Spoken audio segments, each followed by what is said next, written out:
राधे। राधे राधे महाराज जी। महाराज जी, क्या ग्रहों के प्रभाव से बचा जा सकता है? हाँ, ग्रह प्रतिकूल से प्रतिकूल हो, जो पे कृष्ण चरण मन अर्पित तो करी हैं का नवग्रह रंग। बेचारे दीन नवग्रह क्या कर सकते हैं जब हम भगवान के चिंतन में हैं और भगवान से विमुख हैं। तो सब ग्रह तुम्हारे अनुकूल हो तो क्या बना देंगे? सब ग्रह अनुकूल हो तो क्या बना देंगे? भोग सामग्री देंगे। भोग सामग्री नाशवान है, आज नहीं तो कल नष्ट हो जाएगी। और ग्रहों का प्रभाव किसके ऊपर होगा? शरीर और भोग सामग्री के ऊपर। और भगवान का जो भक्त होता है तो योगक्षेमम वाहम्यहम, भगवान प्राप्ति की रक्षा करते हैं, उसी को क्षेम कहते हैं। तो सीम की चाप सके को तासु, बड़ रखवार रमापति जासु। ये शुक्र शनिचर राहु केतु सब हुई हैं क्षण में तेरे चेरो, और जानकी नाथ सहाय करे तो कौन बिगाड़ सके नर तेरो। अगर भगवान की भक्ति है तो हर ग्रह प्रतिकूल होकर भी अनुकूल चलेगा, और भगवान से विमुख हो तो हर ग्रह अनुकूल होकर भी प्रतिकूल ही होगा। राम विमुख कभी किसी को सुख नहीं मिल सका। शंकर सहस विष्णु अज तो ही सकहि न राख राम कर द्रोही। हनुमान जी महाराज कह रहे ना रावण से कि तू कितना भी तपस्वी हो, कितना भी बलि हो, कैसा शंकर साहस विष्णु अज तो ही सकहि न राख राम कर द्रोही। भगवान से विमुख आचरण करने वाला तो चाहे कोई भी हो तो तेरी रक्षा कोई नहीं कर सकता है। और शंकर जी तो है हनुमान जी, उसी लंका को जलाया जिस लंका को दिया था। हनुमान जी ने तो जलाया। तो कौन सा ग्रह नक्षत्र रावण के अधीन नहीं था? हर ग्रह नक्षत्र उसके अधीन था। लेकिन क्या हुआ? सार विनाश हो गया। चाहे 7.5 शनिचर चल रहा हो, चाहे जो कुछ चल रहा हो, आप राधा राधा कृष्ण कृष्ण हरि हरि राम राम जपो और आप देखो आपका मंगल होता है कि नहीं। कोई ग्रह नक्षत्र तुम्हारा बुरा नहीं कर सकता तब तक जब तक आपके बुरे आचरण नहीं है। देखो, ग्रह नक्षत्र ऐसे समझो जैसे हमारा पुलिस डिपार्टमेंट है, अलग अलग भारतीय बहुत सी कंपनियां सुरक्षा के लिए।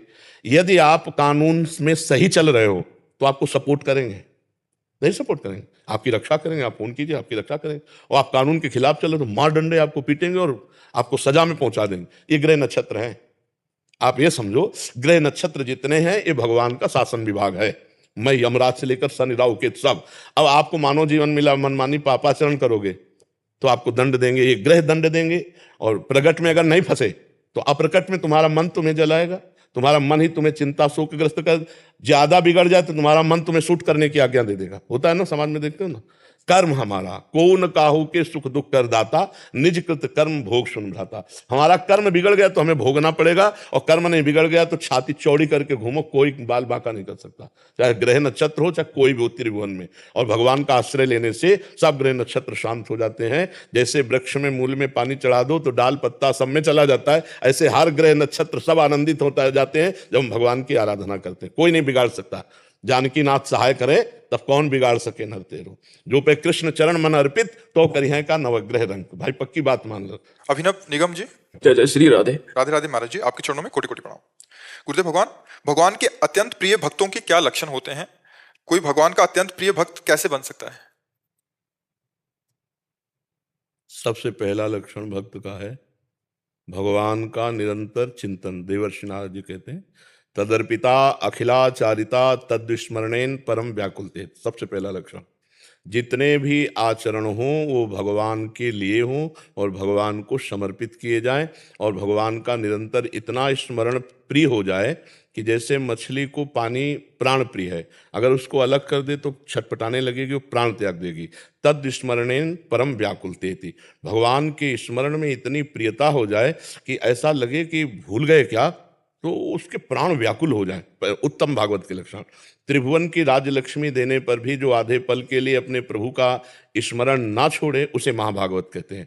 पहला, सबसे पहला अगर ये है तो सब लक्षण आ जाएंगे, ये नहीं तो नहीं माना जाएगा कि वो फिर दंभ पाखंड बना रहता है। हर समय अपने प्रभु का आंतरिक मनन, आंतरिक स्मरण, आंतरिक चिंतन, एक तार तैल धारावत तन्मया, अपने इष्ट में तन्मय रहना। दूसरी बात, अपने इष्ट के मार्ग में चलने पर जितने भी द्वंद्व आए उनको सहना।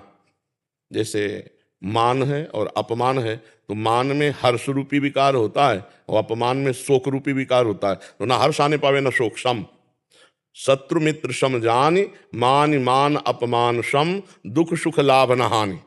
इस मार्ग के पथिक की ये स्थिति होनी चाहिए कि दुख सुख में, लाभ हानि में, स्वस्थता अस्वस्थता में, मान अपमान में, निंदा स्तुति में समान भाव। हर समय भगवत स्मरण और इन द्वंद्वों में समान भाव होना। जब कोई बड़ी से बड़ी विपत्ति और बड़ी से बड़ी संपत्ति में भी ना फूले ना भूले, हर समय भगवान की स्मृति में वो द्वंद्व विमुक्ता, जो द्वंद्वों पर विजय प्राप्त कर चुका है। तीसरा लक्षण, योग क्षेम की भी चिंता ना करने वाला। भगवान ने गीता में कहा अनन्यस चिंतयन्तो माम ये जना परिपासते तेषाम नित्याभियुक्ता नाम योगक्षेमम भाम्यहम। जो मेरा अनन्य चिंतन करता है उस भक्त का मैं योगक्षेम वाहन करता हूं। जो भगवान से भी अपने योगक्षेम की चाह न करे, जा ही न चाहे कबहू कछु तुम सन सहज सने, उत्तम भक्त की बात कर रहा हूं। नहीं तो वो फिर अर्थार्थी या वो जिज्ञासु इनमें आ जाएगा, उत्तम भक्त में नहीं आएगा। अगर वो धन चाहता है, मान चाहता है या किसी भी तरह की कोई चाहत है तो इनमें आएगा, अर्थार्थी जिज्ञासु। उत्तम भक्त की बात में जो भगवान से भी कोई चाह ना करे, सकल कामना हीन जे राम भगति रसलीन। और सबसे बड़ा दोष होता है जीव में अहंकार, जो किंचन मात्र किसी भी क्रिया किसी भी स्थिति में अपने आप को नहीं देखता, अपने भगवान की कृपा को देखता रहता है। ये भगवान की कृपा से भजन हो रहा है, भगवान की कृपा से देश सेवा हो रही, भगवान की कृपा से हमारे अंदर जो सद्गुण है। अहंकार रहित भक्त जो है वो अहंकार रहित होता है, जिसके किसी भी तरह का कोई अहंकार नहीं है और जिसके किसी भी तरह का कोई बल नहीं है। जैसे धन बल, तपस्या बल, व्रत बल, तीर्थ बल, बड़े बल होते हैं। सुनेरी मैंने निर्बल के बलराम, अपबल, तप बल और बाहुबल, चौथो बल है दाम, सूर्य किशोर कृपा ते सब बल हारे को हरिनाम। जो पूर्ण भगवत आश्रित है, पूर्ण भगवत बल वाला है, पूर्ण भगवत भरोसा है, किंचन मात्र किसी द्वंद्व में कोई भी प्रभाव नहीं पड़ता है, निरंतर अखंड भगवत स्मृति परायण है। ये कुछ बाहरी लक्षण भक्त के हैं। भक्त और भगवान की महिमा को वेद और सरस्वती जी भी गाते रहे तो पार नहीं पाएंगे, क्योंकि भक्त भगवत चिंतन के प्रभाव से भगवान के अगाध सद्गुण संपन्न वैभव को प्राप्त हो जाता है। तो उसकी जैसे भगवान की महिमा कहना अनिर्वचनीय, ऐसे भक्त की भी महिमा कहना अनिर्वचनीय। कुछ लक्षण बताए जाते हैं जो हम आपको जैसे बता रहे ना। हाँ, और उसमें मान की चाह नहीं होती, उसमें मोह नहीं होता, उसमें किसी भी विषय भोग के संयोग में भोगने की इच्छा नहीं होती। जैसे भुने हुए चने में कितना भी खाद पानी लगाओ अंकुर नहीं होता, ऐसे ही जो आत्माराम पुरुष भगवत भक्त है, नहीं स्वात्मा रामम विषय में कृष्णाम भ्रमयति, वो जित संग दोषा होता है, वो निरंतर अपने स्वरूप में स्थित रहता है, उसमें किसी भी तरह की कोई कामना नहीं होती, वो हर द्वंद्वों पर विजय प्राप्त किए, सुख दुख में समान भाव, और वो दिव्य ज्ञान संपन्न होता है, परम ज्ञानी होता है। जो भक्त होता है उसमें दिव्य ज्ञान आता है, पढ़ा लिखा ज्ञान एक अलग होता है, दिव्य ज्ञान जो स्वयं भजन के प्रभाव से प्रकट हुआ है। ऐसे महापुरुष को भक्त कहते हैं, जो निरंतर दैन्य होकर भगवान के चिंतन में रमण करता रहता है। समझ रहे हैं जी।